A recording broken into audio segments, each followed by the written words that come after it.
মালয়েশিয়ায় অভিবাসী প্রত্যাবাসন কর্মসূচির আওতায় শেষ মুহূর্তে বাংলাদেশ সহ বিভিন্ন দেশের নাগরিকদের নিবন্ধনের হিড়িক পড়েছে। এই কর্মসূচির আওতায় বৈধ হওয়ার শেষ সময় চলতি মাসের ৩১ ডিসেম্বর। ৮ ডিসেম্বর পর্যন্ত নাম নিবন্ধন করেছেন বিভিন্ন দেশের ২ লাখের বেশি প্রবাসী, যেখানে প্রবাসী বাংলাদেশের সংখ্যা ৩১,০৪১ জন। মালয়েশিয়া থেকে মোহাম্মদ আব্দুল কাদেরের রিপোর্ট। অবৈধ অভিবাসী শ্রমিকদের নিজ দেশে ফিরে যেতে ২০২৪ সালের ১ মার্চ থেকে অভিবাসী প্রত্যাবাসন নামে একটি পরিকল্পনা হাতে নেয় মালয়েশিয়া সরকার, যার শেষ সময় চলতি বছরের ৩১ ডিসেম্বর পর্যন্ত।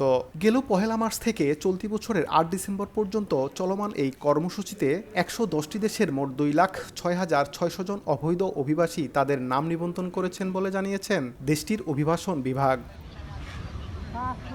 এই কর্মসূচির মাধ্যমে এই পর্যন্ত ১,৮০,৩৪৩ জন অবৈধ অভিবাসীকে তাদের দেশে ফেরত পাঠানো হয়েছে। এই কর্মসূচির আওতায় যারা দেশে ফিরছেন তাদের বেশিরভাগই বেকার কিংবা প্রয়োজনীয় কাগজপত্র ছাড়া মালয়েশিয়ায় অবস্থান করছিলেন। আবার সম্প্রতি কাজের ভিসায় এসে কাজ না পেয়ে প্রতারণার শিকার হয়েও অনেকে ফিরে গেছেন দেশে। যারা অবৈধ আছে তারা দেশে চলে যাওয়া ভালো। এর পরবর্তীতে যে পুলিশ এবং ইমিগ্রেশন ধরপকড় করবে, জেলে যাওয়ার থেকে দেশে যাওয়াই ভালো। মালয়েশিয়ার বর্তমান যে অর্থনৈতিক পরিবেশ, এখানে এখন কোনো কাজকাম নাই এবং ম্যাক্সিমাম লোক অবৈধ কায়দায় আছে। এই কর্মসূচিতে সবচেয়ে বেশি নিবন্ধন করেছেন ইন্দোনেশিয়ার ৯৮,২৫৯, বাংলাদেশের ৩১,০৪১ জন, ভারতের ২৮,১৫২ জন, পাকিস্তানের ১৪,০৮৯ জন এবং মিয়ানমারের ১৩,৩৬৬ জন। এর মেয়াদ আর বাড়ানো হবে না বলেও জানিয়েছে দেশটির কর্তৃপক্ষ।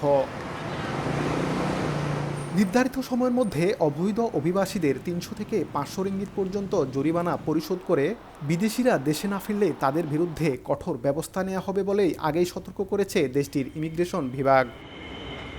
মোহাম্মদ আব্দুল কাদের, সময় সংবাদ, কুয়ালালামপুর, মালয়েশিয়া।